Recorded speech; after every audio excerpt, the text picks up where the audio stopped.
I stood in the server room watching my life's work die as Derek, the CEO's son, screamed at me to hand over control of our biometric security system. 3 years I'd spent building this company's entire digital infrastructure from scratch, and now he was firing me to hire his unqualified fraternity buddy, Jake. Derek's face turned purple as he threatened to call security while Jake smirked behind him, already counting his unearned salary. I smiled calmly, logged out of every system, and watched my biometric key trigger the lockdown protocols I'd designed for exactly this moment. Red emergency lights began flashing as servers shut down throughout the building. 3 years earlier, I'd walked into Meridian Technologies as their first dedicated IT specialist, facing a company running on outdated spreadsheets and prayer. Harrison Wells, the CEO, had hired me fresh out of college with a computer science degree and a burning desire to prove myself in the tech world. What I found was a 50-person manufacturing company drowning in inefficiency, losing contracts because they couldn't track inventory or process orders reliably. My first week revealed the scope of the challenge. Production managers scribbled notes on clipboards while customer service representatives shuffled through filing cabinets looking for order histories. The accounting department still used a DOS-based system from 1992. And their backup strategy consisted of burning CDs every Friday and hoping nothing catastrophic happened over weekends. I threw myself into rebuilding everything from the ground up.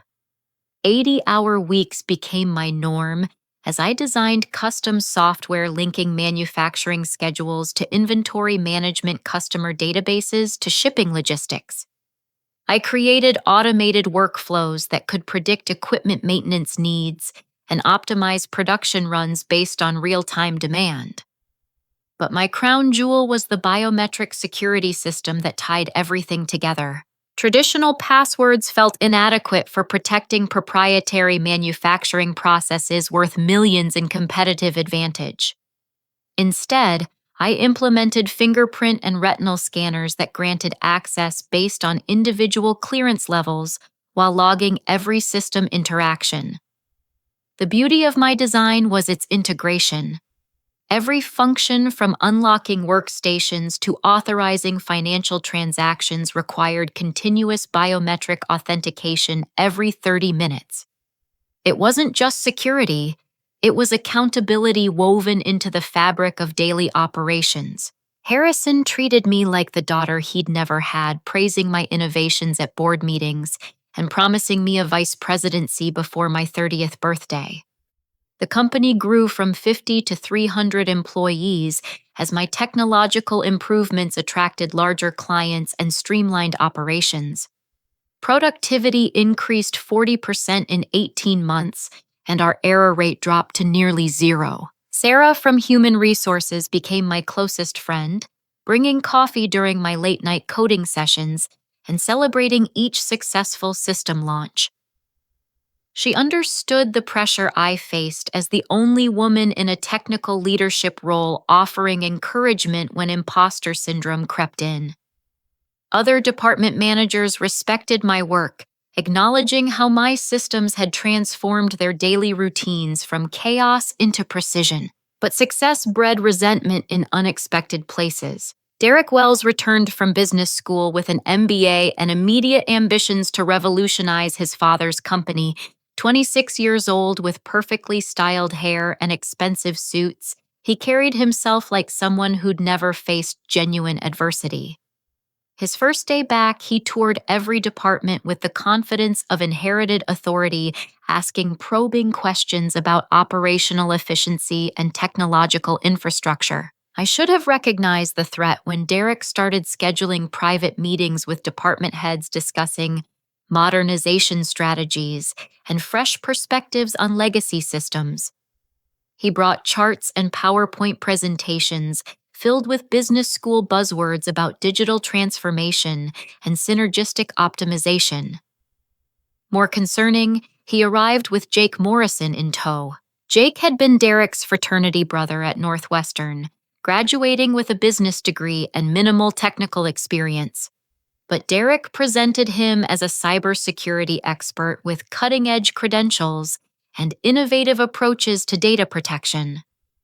During their introductory presentation, Jake stumbled through basic technical terminology while Derek praised his outside perspective and entrepreneurial mindset.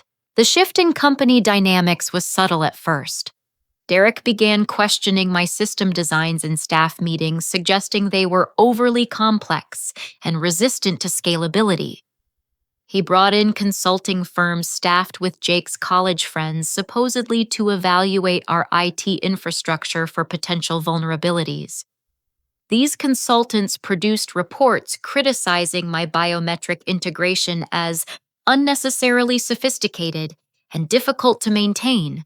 Harrison, previously my strongest advocate, started expressing concerns about my resistance to feedback and lack of collaborative spirit.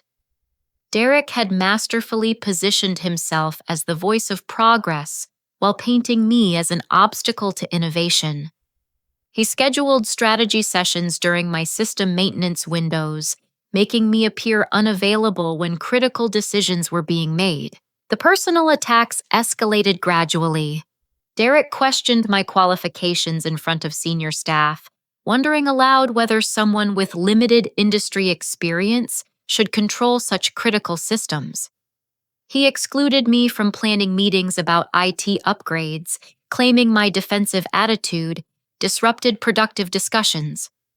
Rumors spread that I was romantically involved with vendors to secure better contract terms, whispers that followed me through hallways and break rooms. Most insidiously, Derek demanded I train Jake on sensitive systems for backup purposes and knowledge redundancy. Every training session became an opportunity for Jake to document my processes, while Derek took notes about potential improvements. They asked detailed questions about authentication protocols, access hierarchies, and system vulnerabilities, always framing their curiosity as professional development. Sarah stopped visiting during my late nights, admitting tearfully that Derek had threatened her position if she continued enabling my antisocial behavior. Former allies in other departments avoided eye contact, clearly having received similar warnings about associating with me. The isolation was calculated and effective, leaving me professionally vulnerable and emotionally drained. But the final betrayal cut deepest because it was so thoroughly planned. Derek called me into the conference room one Tuesday afternoon, presenting what he claimed was evidence of my incompetence and insubordination. He'd compiled a folder of system logs showing unauthorized access attempts, failed security protocols, and suspicious file transfers. According to his analysis, my biometric systems were compromised, customer data was at risk, and immediate action was required to prevent catastrophic breaches. Except, I recognized those logs because I'd created most of them during routine system testing and maintenance. Derek had selectively edited timestamps and context, making legitimate administrative functions appear malicious. Worse, he'd fabricated entries showing late-night access to financial databases and customer records, building a narrative of data theft and corporate espionage. "We need fresh leadership in IT," Derek announced with practiced authority. "Someone who understands modern security challenges and collaborative management." Jake nodded solemnly while Harrison sat silent, clearly having already made his decision. Derek slid a resignation letter across the table, offering a modest severance package if I left quietly and transferred all system access to Jake immediately. The moment crystallized everything I'd suspected but hadn't wanted to believe. Derek had orchestrated this coup for months, systematically undermining my credibility while positioning Jake as my replacement. Harrison's silence confirmed that family loyalty trumped 3 years of dedicated service and measurable success. Jake's smug expression revealed this had been planned long before any performance issues were identified. But as I stared at that resignation letter, I realized Derek had made one critical miscalculation. He'd focused so intently on discrediting me that he'd never truly understood the systems I'd built to protect both myself and the company. My biometric security wasn't just about preventing unauthorized access. It was about ensuring that no one could steal what I'd created without facing immediate consequences. The trap was already set. Derek just didn't know he was about to spring it. Derek's campaign against me shifted into overdrive following that conference room confrontation. He scheduled mandatory department meetings during my system maintenance windows, then circulated memos questioning my commitment to collaborative problem solving. When I missed these meetings to prevent network outages, Derek documented my absence as evidence of poor team leadership and resistance to organizational change. His consulting friends became regular fixtures around the office, carrying laptops and clipboards while conducting independent assessments of our IT infrastructure. These weren't qualified cybersecurity experts. They were recent business graduates with minimal technical knowledge. But Derek presented their findings with the authority of gospel, highlighting every minor inefficiency or outdated protocol as proof of my incompetence. "Colleen's systems are built like fortresses," Derek announced during one staff meeting, making isolation sound like a character flaw. "Modern businesses need flexibility and accessibility, not paranoid security measures that slow down productivity." Jake nodded enthusiastically while the department heads absorbed this narrative, gradually accepting Derek's characterization of my work as outdated and problematic. The psychological warfare was relentless and sophisticated. Derek planted fake security vulnerability reports in my email queue, then discovered them during random system audits. He altered minor server configurations to create temporary glitches, then blamed these disruptions on my over-engineered architecture. Most insidiously, he began scheduling system updates during peak business hours, claiming my maintenance schedule was inconvenient for modern operations. Personal attacks became Derek's specialty as he worked to destroy my professional relationships throughout the company. He questioned my credentials during planning meetings, wondering aloud whether someone without formal management training could handle enterprise-level responsibilities. Derek suggested that my late-night work habits indicated poor time management and inability to collaborate effectively with normal business schedules. The gossip campaign was particularly vicious.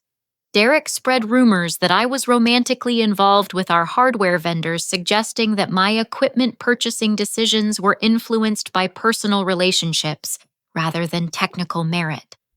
He implied that my biometric security requirements were actually attempts to hide my own unauthorized activities, creating suspicion about my motives for implementing such strict access controls. Colleagues who had previously sought my technical advice began avoiding me in hallways and meetings.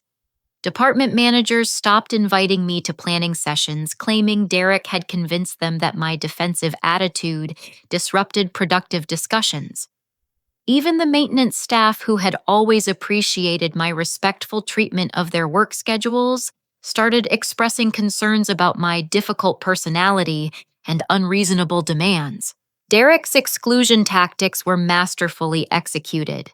He created a new IT strategy committee that met weekly to discuss technology upgrades and system improvements, but deliberately scheduled these meetings during my training sessions with Jake. When I requested agenda items or meeting minutes, Derek claimed the discussions were preliminary and not ready for broader input. Gradually, all major IT decisions were being made without my knowledge or participation. The technical sabotage escalated as Derek grew bolder in his efforts to discredit my work. He secretly modified server settings to create minor performance issues, then called emergency meetings to address these systemic problems with my infrastructure design. Derek removed my administrative access to certain databases without notification, forcing me to work through Jake for routine maintenance tasks that should have taken minutes but now required hours. Most frustrating was Derek's insistence that Jake shadow my every system interaction for knowledge transfer and redundancy planning. Every database query, every security protocol adjustment, every routine maintenance task became a training opportunity where Jake documented my processes while asking seemingly innocent questions about access codes, authentication sequences, and system vulnerabilities. The recording devices were the first sign that Derek's campaign had moved beyond professional sabotage into criminal territory. I discovered the listening device attached to my office phone during a routine equipment check hidden behind the mounting bracket where most people would never notice it. But as a systems administrator accustomed to tracing technical problems to their source, I recognized the small digital recorder immediately. Confronting Derek about surveillance would have been pointless. He would simply deny knowledge and claim I was becoming paranoid under pressure. Instead, I quietly documented the device's presence while checking other areas of my workspace for additional monitoring equipment. What I found was worse than simple eavesdropping. Derek had installed keyloggers on my workstation, capturing every password, every system command, every private message I'd typed during recent weeks. He'd copied my personal files, including system documentation, vendor communications, and notes about future upgrades I'd planned for the company. Worse, Derek had been accessing my private email account through his father's executive permissions, reading personal messages to understand my relationships with outside contacts. But the most damaging discovery was Derek's systematic alteration of my system logs. He'd been editing access records to create false patterns of suspicious activity, making it appear that I'd been stealing customer data and selling proprietary information to competitors. These fabricated entries showed late-night database queries, unauthorized file transfers, and suspicious communications that painted a picture of corporate espionage and data theft. Derek was building a criminal case against me, complete with false evidence and manufactured documentation. He planned to have me arrested for industrial espionage, ensuring that I couldn't defend myself or expose his theft of my intellectual property. The resignation offer had been a trap. If I signed those papers and transferred system access to Jake, Derek would have used the falsified logs to prosecute me for crimes I'd never committed. The vendor communications revealed another layer of Derek's scheme. He'd been contacting my equipment suppliers and software partners, claiming to represent the company in negotiations for updated systems and expanded services. Derek presented himself as my supervisor, requesting detailed technical specifications and pricing information that he could use to understand my systems from the outside. Some vendors, confused by conflicting communications, had started sending quotes and technical documentation directly to Derek instead of me. More damaging were Derek's communications with competitors offering to provide insider information about Meridian's proprietary manufacturing processes in exchange for consulting fees and future employment opportunities. He'd been selling my system designs, customer lists, and operational procedures to rival companies while simultaneously building a case that I was the one committing industrial espionage. Jake's involvement was deeper than I'd initially realized. He wasn't just Derek's incompetent friend being handed an undeserved position. He was actively participating in the theft of my intellectual property. During our training sessions, Jake had been copying file structures, documenting password protocols, and mapping system relationships that Derek could package and sell to the highest bidder. The web of deception was comprehensive and carefully planned. Derek had spent months undermining my credibility while stealing my work, positioning himself as the company's savior while framing me as a security threat. He'd manipulated his father, isolated me from colleagues, and created false evidence that could destroy my career and send me to prison. But as I uncovered each layer of Derek's scheme, I realized he'd made one critical error in his planning. Derek understood business manipulation and personal politics, but he'd never grasped the technical architecture of the systems he was trying to steal. My biometric security wasn't just about protecting company data. It was about protecting the integrity of the technology itself. Derek wanted to steal my innovations and frame me for his crimes, but he'd never considered what would happen when the person who built those systems decided to stop protecting them. Every authentication protocol, every access control, every automated function depended on my continued participation in maintaining the delicate balance between security and accessibility. The trap wasn't something I'd built to catch Derek specifically. It was something I'd built to protect my work from anyone who tried to steal it without understanding the consequences. Derek's greed and arrogance had led him to spring a mechanism he didn't even know existed, one that would expose his crimes while vindicating my integrity. He was about to learn that stealing someone's life's work requires more than ambition and family connections. It requires understanding the systems well enough to maintain them without the person who created them. The second conference room confrontation arrived on a Thursday morning when Derek summoned me with the cold formality of an execution notice. Harrison sat at the head of the polished oak table, his expression carefully neutral, as Derek arranged his folders of fabricated evidence, like a prosecutor preparing for trial. Jake lounged in a leather chair with the casual confidence of someone who believed his victory was already guaranteed. "We need to discuss some serious concerns about your recent performance and system security." Derek began, his voice carrying the practiced authority of someone accustomed to having his statements accepted without question. He opened the first folder, revealing printouts of the altered system logs he'd spent weeks crafting to frame me for crimes I'd never committed. The fabricated evidence was impressively thorough in its deception. Derek presented customer database access records showing late-night queries that had supposedly occurred during my off hours, complete with timestamps and user authentication data that painted me as a data thief working under cover of darkness. He'd created false email communications suggesting I was selling proprietary manufacturing processes to competitors, using my legitimate vendor relationships to construct a narrative of corporate espionage. These logs show unauthorized access to sensitive customer financial information, Derek announced, sliding the papers across the table toward his father.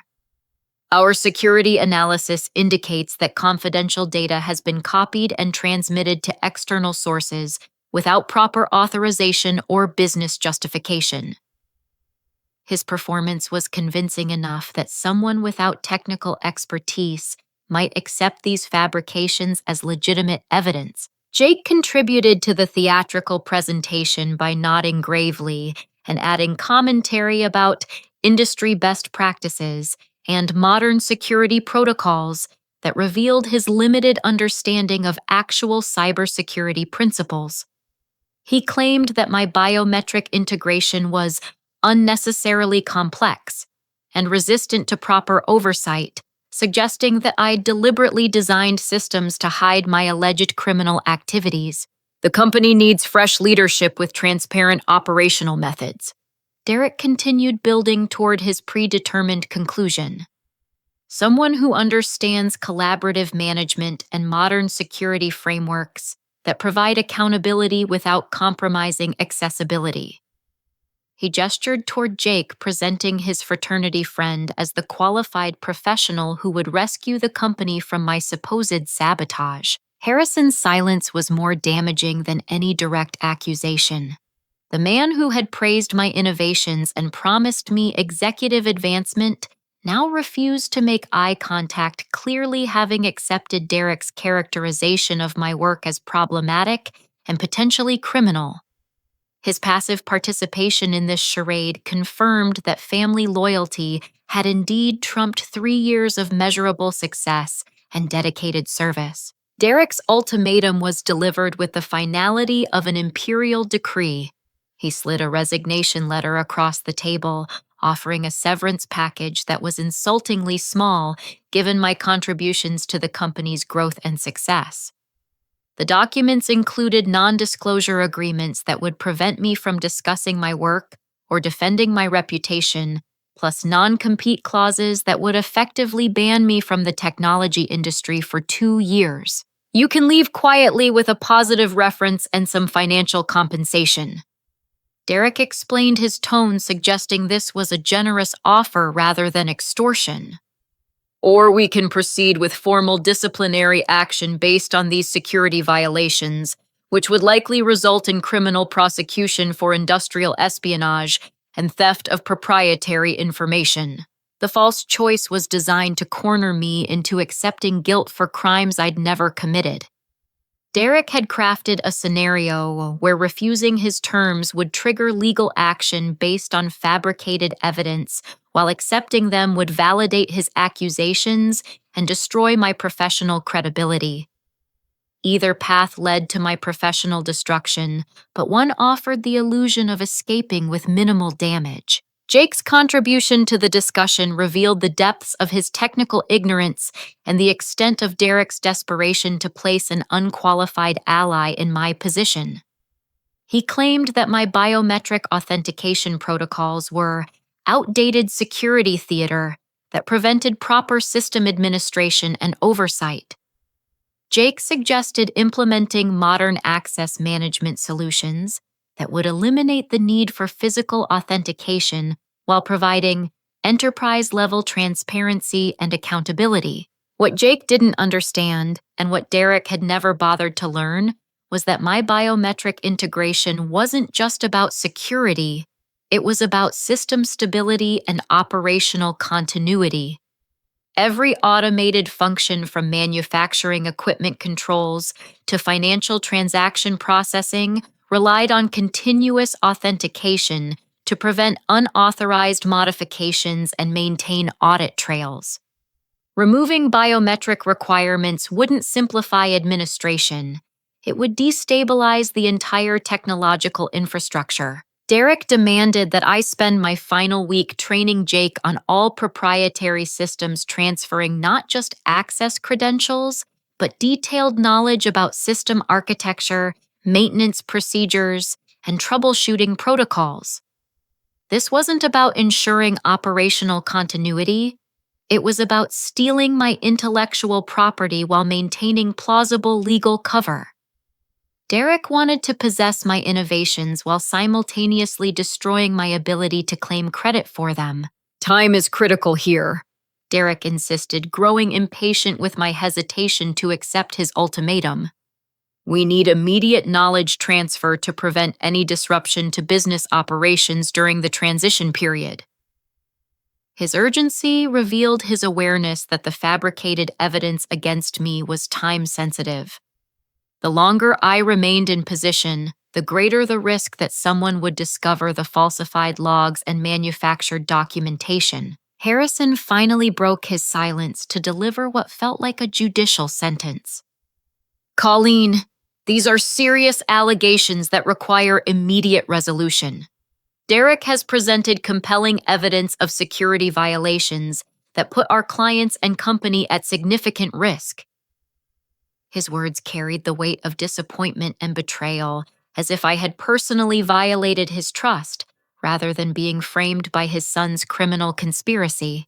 I'm ordering you to comply with Derek's transition plan and provide full cooperation during the knowledge transfer process. Harrison continued, his voice heavy with the authority of final judgment. This is the most reasonable solution for everyone involved, and I expect you to handle this situation with the professionalism you've shown throughout your tenure here. The trap was perfectly constructed and elegantly sprung. Derek had isolated me, professionally fabricated evidence of criminal activity, and positioned himself as the company's savior while framing me as a security threat. He'd manipulated his father into becoming an unwitting accomplice, while presenting Jake as a qualified replacement, despite his obvious incompetence. Every escape route had been blocked, every defense had been anticipated and countered. But as I sat there listening to Derek's demands and ultimatums, I realized he'd made one fundamental miscalculation in his elaborate scheme. Derek understood business politics and personal manipulation, but he'd never grasped the technical reality of what he was trying to steal. My biometric security system wasn't just about controlling access. It was about maintaining the integrated functionality that kept the entire company operational. Derek wanted my knowledge, my systems, and my innovations, but he didn't want me. He believed that technology was just code and configurations that could be transferred like any other asset. What he didn't understand was that some systems are designed to protect themselves from exactly the kind of theft he was attempting. I'd built those protections not out of paranoia or vindictiveness, but out of professional responsibility.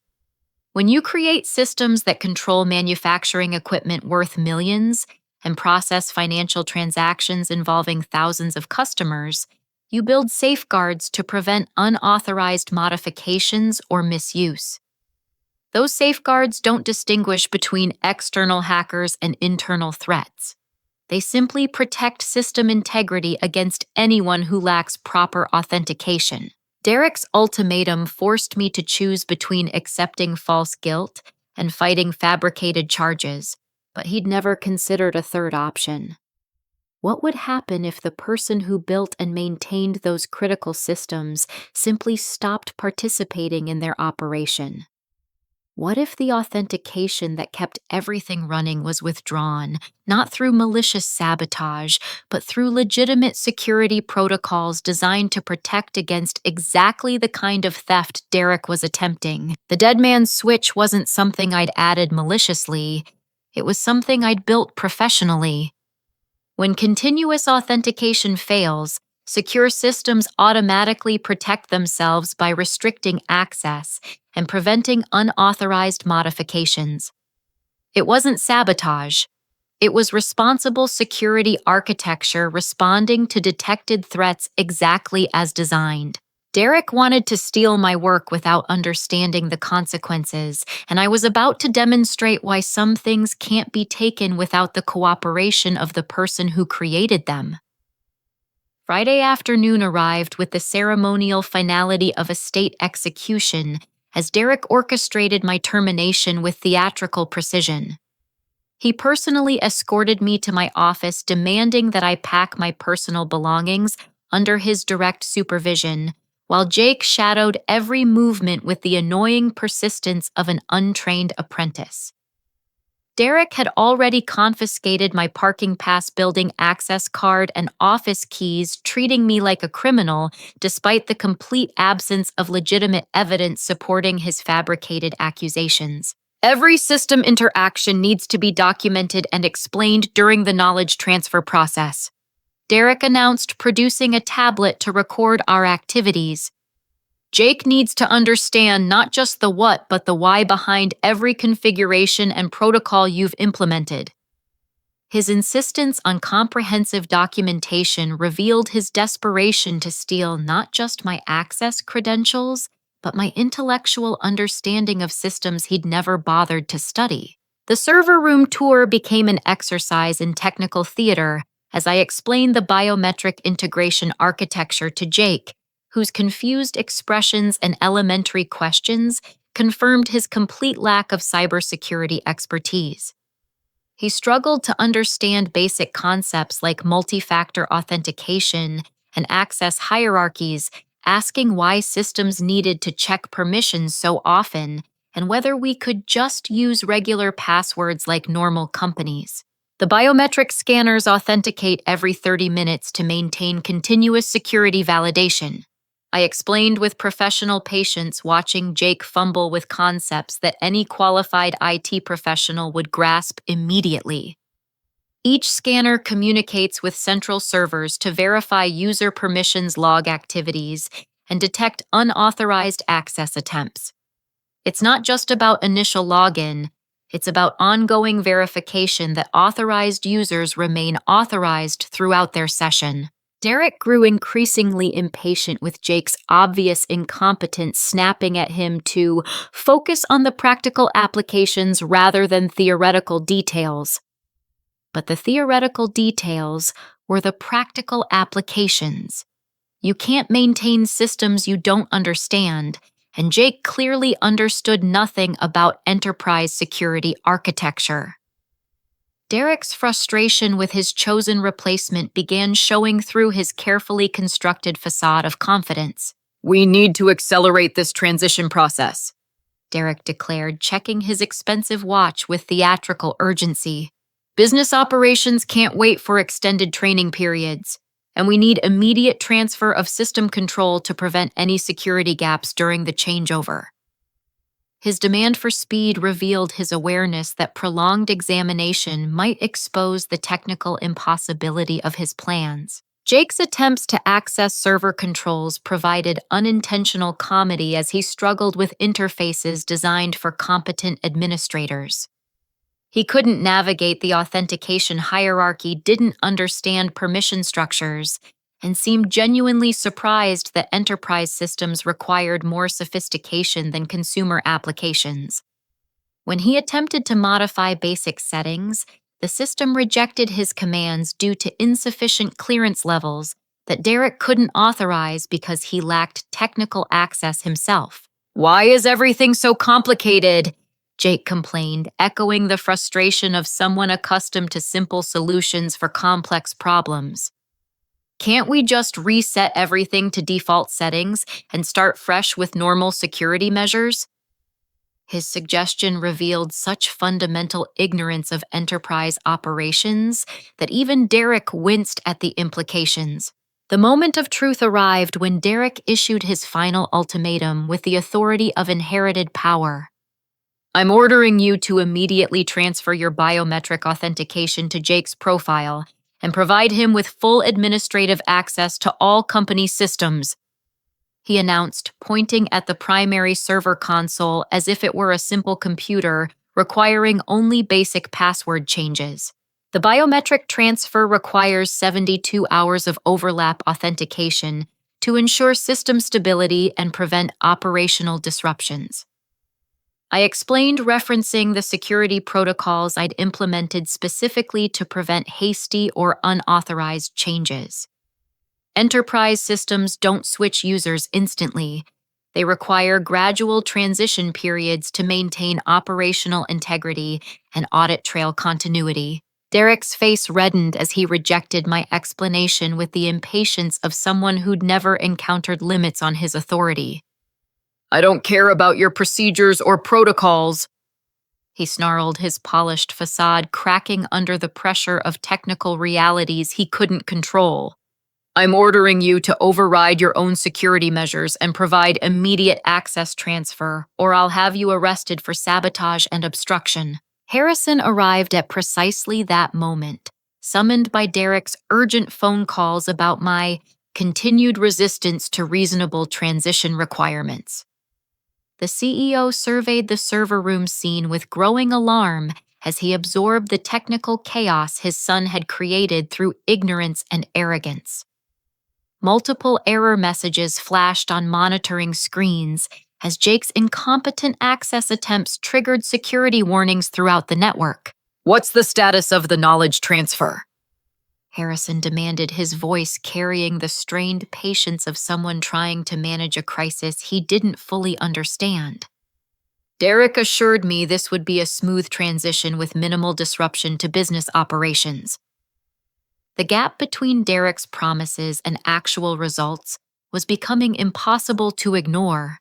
"Your son is demanding that I violate security protocols and override authentication safeguards that protect the entire company from unauthorized system modifications," I explained with calm professionalism, letting the technical facts speak for themselves. "I designed these systems to prevent exactly the kind of hasty changes that could destabilize manufacturing operations, financial processing, and customer data protection." Derek's response revealed the depths of his technical ignorance and the extent of his desperation to complete his theft of my work. She's creating artificial obstacles to prevent knowledge transfer, he accused, gesturing wildly at the server displays. These security measures are deliberately designed to make transition impossible, which proves she's been planning sabotage all along. The irony was perfect in its unintentional accuracy. Derek was absolutely correct that my security measures made unauthorized transition impossible. That was exactly what they were designed to do.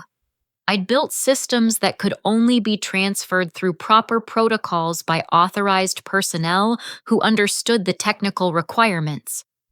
Derek's inability to bypass these protections wasn't evidence of sabotage.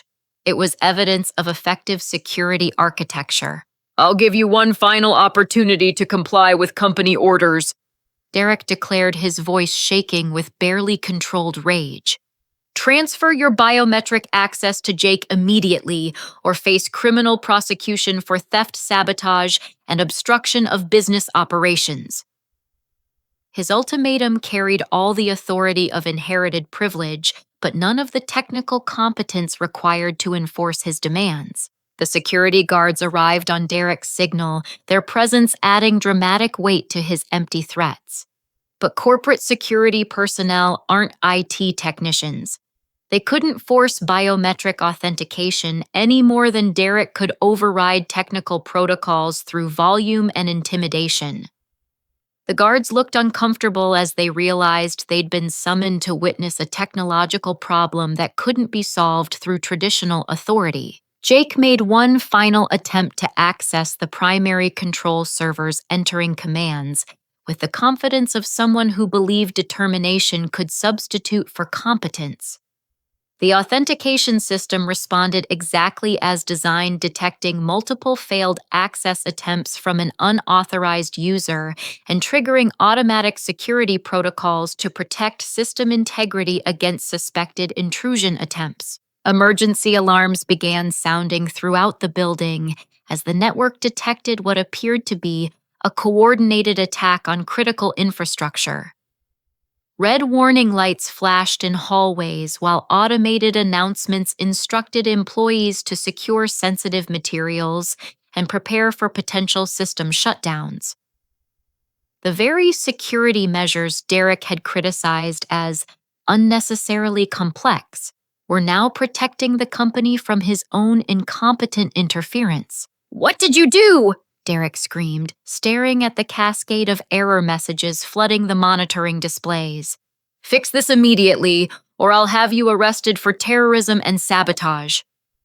His panic revealed his complete lack of understanding about what was happening and why his own actions had triggered the crisis. I smiled for the first time all week, watching 3 years of careful planning unfold exactly as designed. "I didn't do anything except log out of systems I no longer have authorization to access," I explained with calm satisfaction. "What you're seeing is automated security response to detected intrusion attempts. The system is protecting itself exactly as programmed." Derek's trap had become his own prison, and he was about to discover that stealing someone's life's work requires more than ambition, family connections, and fabricated evidence.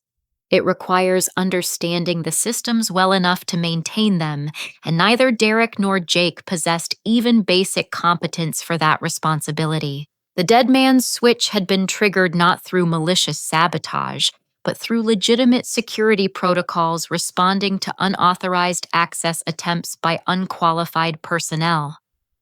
Derek wanted to steal my innovations, but innovations protect themselves when their creator is removed from the equation. The system cascade failure began within minutes of my biometric logout spreading through Meridian's infrastructure like a digital plague designed to protect itself from unauthorized interference.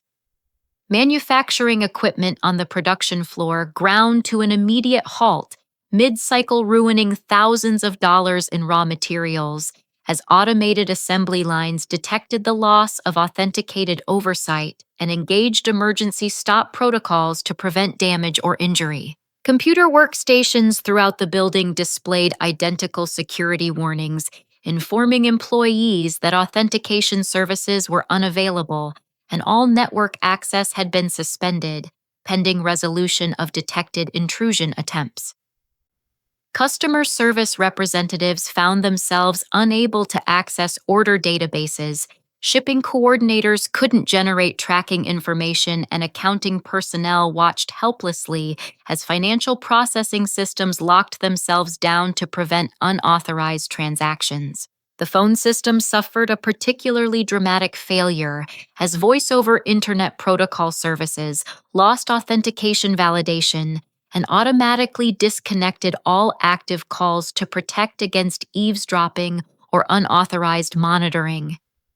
Customers calling for support heard busy signals, vendors couldn't reach purchasing departments, and external business partners found themselves completely unable to contact anyone within the company through traditional communication channels. Derek's panic intensified as department heads flooded the server room with urgent demands for system restoration, their professional composure cracking under the pressure of complete operational paralysis. Production managers reported that manufacturing deadlines for major clients would be missed within hours if equipment remained offline, while sales representatives faced the impossible task of explaining to customers why they couldn't access basic order information. "Override the security lockdown immediately!" Derek screamed at me, his face purple with rage and terror as he realized the scope of the crisis his arrogance had created. "I don't care what protocols you think need to be followed. Fix this right now or I'll have you charged with economic terrorism and corporate sabotage." His threats carried no weight because the situation was entirely beyond his control or understanding. Jake's contribution to the chaos was predictably useless, as he frantically clicked through error messages without comprehending their meaning or significance. "Can't we just restart everything and hope it works?" he suggested with the desperation of someone completely out of his depth. "Maybe if we unplug the servers and plug them back in, the security thing will reset itself automatically." The IT support staff, normally competent at handling routine technical issues, found themselves helpless against security measures they'd never encountered before because they'd never needed to circumvent authentication systems. My biometric integration was so thoroughly woven into operational infrastructure that removing my access created cascading failures throughout interconnected systems that had never been designed to function independently.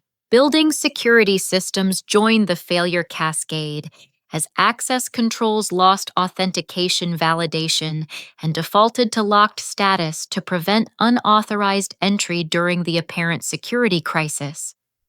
Employees found themselves trapped in their departments, unable to access restrooms, break rooms, or emergency exits through electronically controlled doors that required biometric authentication to unlock during business hours. The financial implications became apparent as accounting software refused to process vendor payments, customer billing systems couldn't generate invoices, and payroll applications locked themselves down to prevent unauthorized access to employee financial data. Thousands of routine transactions that employees had taken for granted suddenly became impossible, creating a backlog that would require weeks to resolve manually even after system restoration. Customer databases containing years of relationship history, purchasing patterns, and contact information became completely inaccessible as authentication failures triggered privacy protection protocols designed to prevent unauthorized data harvesting. Sales representatives couldn't retrieve client information, customer service couldn't access support tickets, and marketing departments lost access to demographic analysis tools that guided their campaign strategies. Production equipment worth millions of dollars sat idle as automated safety systems detected the authentication failure and refused to operate without proper oversight validation. Quality control sensors couldn't record measurements. Inventory management systems couldn't track materials, consumption and shipping coordination, software couldn't generate delivery schedules or routing optimizations that had become essential for meeting customer commitments. Emergency services arrived after building security systems automatically contacted police and fire departments to report detected intrusion attempts and possible corporate espionage activities. Patrol cars surrounded the facility while firefighters prepared to evacuate employees who might be trapped by malfunctioning security systems, creating a public spectacle that attracted local news crews and curious onlookers. Harrison burst into the server room with the wild-eyed panic of someone watching his life's work disintegrate in real time, demanding explanations from Derek, while surveying the cascade of error messages that painted a picture of complete operational collapse. "You told me this would be a simple personnel transition," he shouted at his son, his voice cracking under the stress of unimaginable business consequences. "She sabotaged everything out of spite," Derek accused, pointing at me while dodging responsibility for the crisis his ignorance and arrogance had created. "This is deliberate destruction designed to hurt the company because she couldn't accept being replaced by more qualified personnel. She should be arrested for terrorism and economic sabotage." The insurance implications began dawning on Harrison as he realized that operational disruptions caused by internal personnel issues might not be covered under their business interruption policies. Millions of dollars in potential liability hung in the balance. As contracts faced breach penalties, customers threatened legal action, and vendors demanded immediate payment for deliveries that couldn't be processed through normal channels. Local news stations began broadcasting reports of technical difficulties at Meridian Technologies, showing footage of emergency vehicles, and speculating about possible cyber attacks or industrial accidents that had prompted such dramatic response from local authorities. Stock price monitoring showed immediate negative pressure as investors reacted to speculation about operational stability and cybersecurity vulnerabilities. Derek's desperation reached new heights as he offered me immediate reinstatement salary increases and public apologies if I would restore system functionality and pretend the entire incident had been a misunderstanding. "We can forget this whole thing happened," he pleaded, his arrogance replaced by terror at the consequences of his attempted coup. "Just fix the computers and we'll work out better arrangements for everyone." But the damage extended far beyond simple technical problems, reaching into the fundamental trust relationships that business operations required for stability and growth. Vendors questioned the company's operational competence. Customers doubted their ability to fulfill commitments, and employees worried about job security in an organization that could be paralyzed by internal politics and technical mismanagement. Jake's final contribution to the disaster came when he attempted to physically disconnect server hardware in a desperate effort to reset everything back to normal. His action triggered additional safety protocols as the system detected unauthorized physical access attempts and activated enhanced protection measures that made restoration even more complex and time-consuming. The trap Derek had set for me had become a prison for everyone, including innocent employees who had no involvement in his scheme to steal my work and destroy my career. His greed and arrogance had created consequences that extended far beyond personal vendetta, threatening the financial stability and operational viability of an entire company built through years of dedicated work by hundreds of people. But Derek was about to discover that his problems were just beginning, because the programmers he'd hired to steal my intellectual property were discovering that stolen code was useless without the authentication systems required to implement and maintain it. External IT consultants arrived within hours of the system failure, summoned by Harrison's desperate calls for independent technical analysis of what appeared to be a catastrophic cybersecurity breach. These weren't Derek's college friends masquerading as experts. They were legitimate professionals from a respected firm specializing in crisis response and forensic investigation. Their presence marked the beginning of Derek's downfall as real expertise confronted his web of deception. The forensic audit began immediately as consultants examined server logs, authentication records, and access patterns to determine the cause of the system-wide failure. Within 30 minutes, they'd identified discrepancies between Derek's fabricated evidence and the actual system data, discovering that many of the suspicious activities he'd attributed to me were either routine administrative functions or entries that had been deliberately altered after their original creation. "These logs show clear evidence of tampering," announced Patricia Wong, the lead investigator, as she highlighted timestamp inconsistencies and metadata irregularities that revealed Derek's clumsy attempts at evidence fabrication. "Multiple entries have been modified to change context and attribution, creating false narratives about legitimate system activities. This isn't security analysis, it's fraud." Derek's face went white as his carefully constructed case against me crumbled under professional scrutiny. The altered logs that had seemed convincing to non-technical management were laughably obvious to experts who understood data integrity principles and forensic investigation techniques. Every modification left digital fingerprints that pointed directly to Derek's computer and user account. Jake's confession came next as the pressure of criminal exposure overcame his loyalty to Derek's scheme. Under direct questioning from the investigators, he admitted that he'd been hired before any performance issues were identified, and that his cybersecurity expertise consisted of a single college course in computer basics. "Derek promised me the job weeks ago," Jake revealed, his voice shaking with fear. "He said it would be easy because Colleen was going to be fired anyway." The vendor investigation revealed the extent of Derek's industrial espionage, as communication records showed his systematic attempts to steal proprietary information for sale to competitors. Hardware suppliers confirmed receiving requests for detailed technical specifications and system architecture documentation that Derek had claimed to need for routine upgrades. Several vendors expressed confusion about receiving conflicting communications from different company representatives. Sarah from Human Resources finally broke her silence, admitting tearfully that Derek had threatened her job if she continued supporting me or maintained our friendship. "He said anyone who didn't get on board with the transition would be replaced," she testified to the investigators.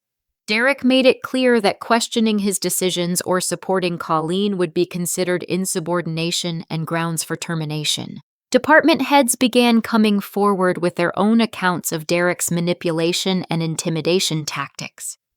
Production managers confirmed that he had deliberately caused system disruptions and blamed them on my infrastructure design. Sales coordinators revealed that Derek had excluded me from planning meetings and withheld information that affected my ability to maintain systems effectively. The security footage provided undeniable evidence of Derek's criminal activities as investigators reviewed recordings of his unauthorized access to my office and computer systems. Video timestamps showed him entering my workspace during off hours, copying files from my workstation, and installing surveillance equipment without authorization or legitimate business justification. His confidence in his own immunity had made him careless about covering his tracks. Corporate attorneys arrived as the investigation revealed the scope of Derek's legal exposure, including theft of trade secrets, fraudulent evidence fabrication, and violation of multiple federal statutes governing corporate espionage and computer fraud. "This isn't a personnel dispute," explained the lead counsel after reviewing the evidence. "These are serious felonies that could result in decades of prison time and millions in criminal penalties." The competitors who had purchased stolen information from Derek began distancing themselves from their transactions as news of the investigation spread through industry networks. Several companies voluntarily contacted Meridian's legal team to provide evidence of Derek's solicitation efforts, and return proprietary information they'd received, hoping to avoid prosecution as co-conspirators in the theft scheme. Harrison faced the devastating reality that his son had committed serious crimes against the company, placing both Derek and the business itself at risk of federal prosecution and civil liability. The evidence was overwhelming and undeniable, forcing Harrison to choose between protecting his son and protecting the company he'd built through decades of honest work. His silence during my termination now appeared as unwitting complicity in a criminal conspiracy. Jake's engineering license faced immediate revocation as professional regulatory bodies initiated their own investigations into his fraudulent credentials and participation in the theft scheme. His career in technology was effectively over before it had begun, destroyed by his willingness to participate in Derek's criminal activities for the promise of unearned professional advancement. The financial damage assessment revealed losses in the millions. As contracts faced cancellation, customers demanded penalty payments for missed deadlines, and operational disruption created cascading effects throughout supply chains and delivery networks. Insurance companies began investigating whether policies covered losses resulting from internal criminal activities and deliberate sabotage by company personnel. Federal agents arrived with warrants to investigate potential violations of the Computer Fraud and Abuse Act, Economic Espionage Act, and other statutes governing corporate theft and cybersecurity crimes. Their presence elevated the situation from internal corporate dispute to federal criminal investigation, with potential implications for everyone involved in Derek's scheme. Derek's attempts to blame me for sabotage collapsed completely as investigators demonstrated that the system lockdown resulted from legitimate security protocols responding to detected intrusion attempts by unauthorized personnel. My biometric logout wasn't malicious interference. It was responsible security architecture protecting company assets from exactly the kind of theft Derek had been attempting. The programmers Derek had hired to reverse engineer my code began contacting law enforcement to provide evidence of his criminal solicitation after they realized that stolen information was useless without the authentication systems required to implement it. Their cooperation provided additional proof of Derek's systematic theft of intellectual property and attempted sale of proprietary information to competitors. Most damaging was Derek's own digital communication history, which revealed months of planning and coordination with external parties to steal my work, destroy my reputation, and profit from intellectual property theft. Email records, phone logs, and financial transactions painted a comprehensive picture of premeditated criminal conspiracy that extended far beyond simple personnel disputes.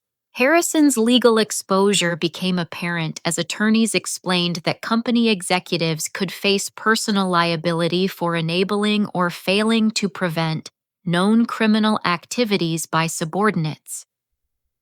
Derek's status as both family member and company representative created complex questions about corporate governance and fiduciary responsibility that could affect the entire organization's legal standing. The trap Derek had set for me had become a federal investigation that would destroy his freedom, his future, and his family's business reputation.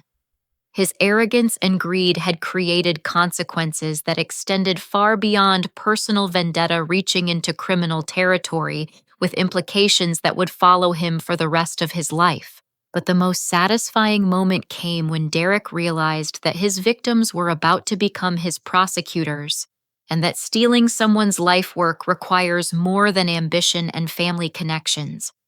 Federal prosecutors moved swiftly once the evidence of Derek's crimes became undeniable, filing charges for industrial espionage, theft of trade secrets, computer fraud, and conspiracy to commit economic sabotage. The case against him was overwhelming, built on his own digital communications security footage of unauthorized access and testimony from multiple witnesses, including the competitors who had purchased stolen information. Derek's arrogance had created a paper trail that made prosecution straightforward and conviction inevitable. The arrest took place during a hastily convened board meeting where Derek had been attempting to convince directors that I was responsible for the company's crisis through deliberate sabotage. FBI agents entered the conference room with warrants as Derek was mid-sentence in his defense handcuffing him while reading federal charges that carried potential sentences of up to 20 years in prison. His shocked silence was the first time anyone had seen Derek at a loss for words. Jake faced immediate prosecution as a co-conspirator with additional charges related to fraudulent professional credentials and participation in the theft scheme.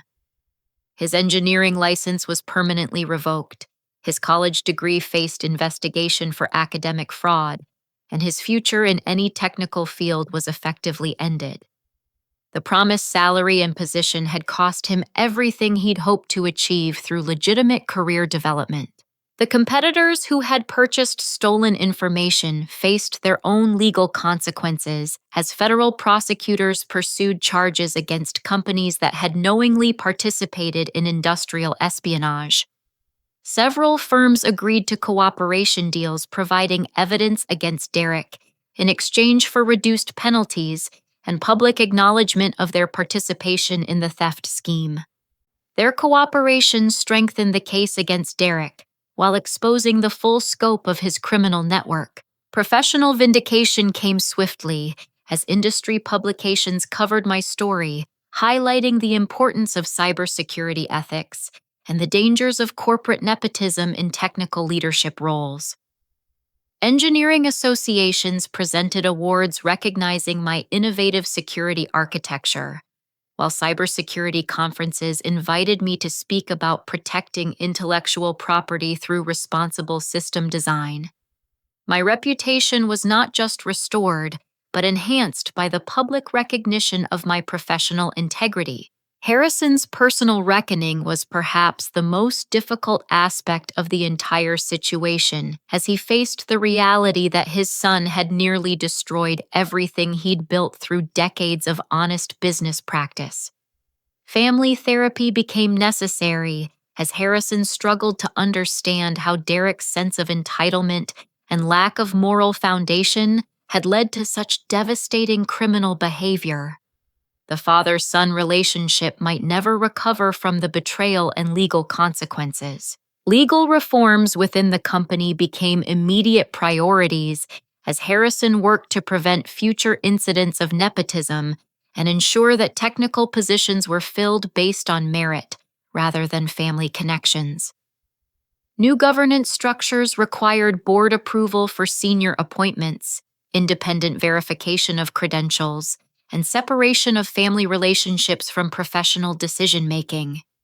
These changes protected both the company and future employees from similar abuse. My return to Meridian came with unprecedented authority and protection as Harrison personally negotiated terms that included vice president status, significant equity ownership, and formal guarantees against interference from family members or unqualified personnel.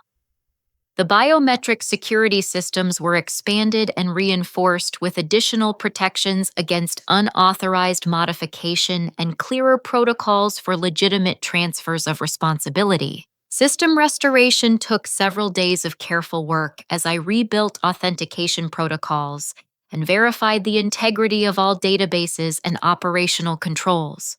The lockdown had actually protected company data from potential damage during Derek's incompetent access attempts, proving the value of security measures that prioritize protection over convenience. Employee productivity resumed immediately once proper authentication was reestablished. Customer relationships required careful rebuilding as Harrison personally contacted major clients to explain the situation and guarantee that security improvements would prevent future disruptions. Most customers appreciated the transparency and the demonstration that Meridian systems were robust enough to protect their data even during internal crises. Several clients actually increased their orders based on confidence in our security architecture.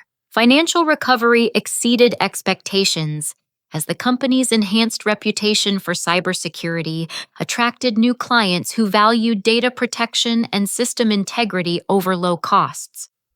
The crisis had demonstrated that Meridian's technical infrastructure was sophisticated enough to protect itself from internal threats, a capability that became a significant competitive advantage in industries where data security was paramount. Employee morale improved dramatically as staff members realized that the company would protect competent professionals from political manipulation and personal vendettas.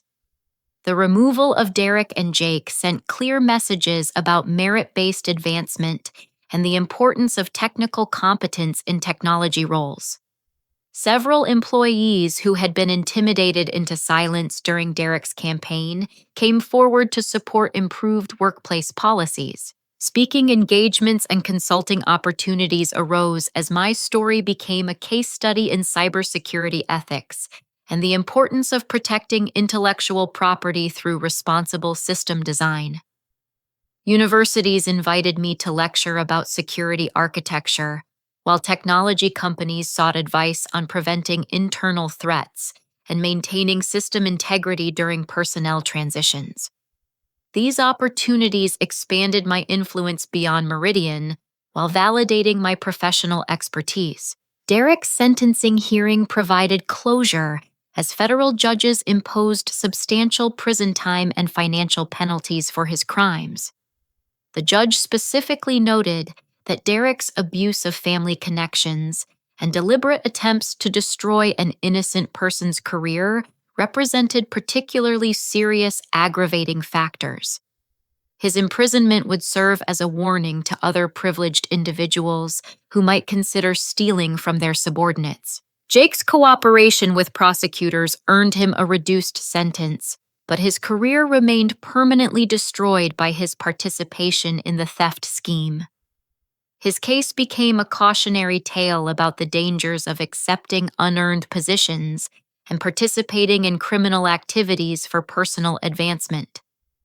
Professional associations used his example to emphasize the importance of ethical behavior and legitimate credential verification. The broader impact of the case influenced corporate governance practices throughout the technology industry as companies recognized the need for stronger protections against nepotism and intellectual property theft. Professional organizations developed new guidelines for technical hiring, credential verification, and protection of employee innovations from internal threats. My experience became a reference point for cybersecurity professionals facing similar challenges. Personal growth emerged from the entire ordeal as I learned that protecting your work sometimes requires designing systems that force people to recognize your true value. The biometric security measures that Derek had criticized as unnecessarily complex proved to be exactly the protection needed when someone attempted to steal my life's work. Innovation combined with ethical leadership created foundations that could withstand attacks from greed and arrogance. Looking back, the most important lesson was that true security comes from building systems that protect integrity over convenience, ensuring that intellectual property and professional contributions cannot be stolen without consequences. When you create something valuable, you must also create protections that preserve its integrity and your ability to claim credit for your innovations. Sometimes the greatest security system is the one that forces people to acknowledge what they're trying to take. The company thrived under ethical leadership and merit-based advancement, proving that integrity and competence will always triumph over manipulation and theft in the long term.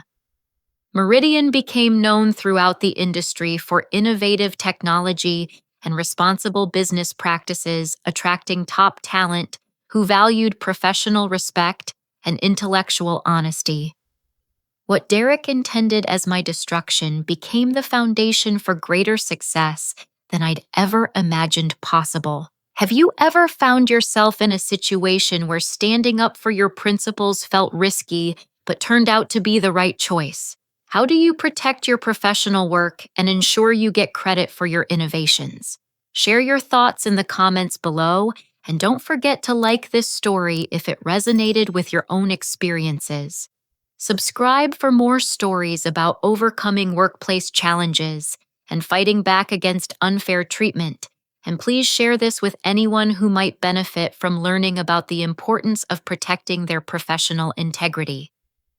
Thank you for listening to my journey from betrayal to justice, and I hope it inspires you to never give up fighting for what you've rightfully earned through your hard work and dedication.